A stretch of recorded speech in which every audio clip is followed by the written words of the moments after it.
I like when I make something. When you make it, it's like this feeling of, yeah, I did that. It seemed unique, it seemed fun, it seems like I can use the things from this class. Having these kind of skills going into college just puts you ahead of everyone. But more than anything, I think it's a good introduction for students to get into the skill work. I think they have to learn there's a career they want to work for, not just get a job later on. And we try to relate to careers. And what I'm talking about there, it may be a welder, it might be an auto mechanic, it may be a woodworker. I really and truthfully think it's something that they need to know. High school would be the best time to do it. It's your prime time before you go into a career and choose one at least. So you get to experience all these different things and you get to learn where you really want to go in life. Maybe you find out like you love working with your hands. It builds you up your confidence, it makes you feel good doing it. It helps with everything.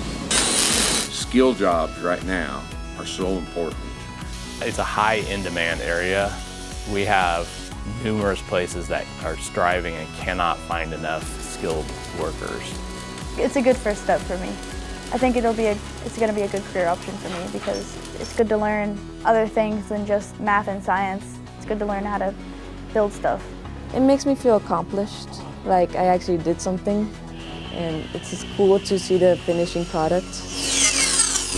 This is a class that you can come in with zero experience in, like most students do, and learn a lot about something in a short amount of time. You definitely learn something new. You get to become your own person in what you try to create.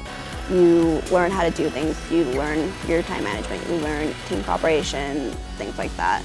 I would recommend this class because it's just fun and you never know what you're gonna like in life. So just try new things.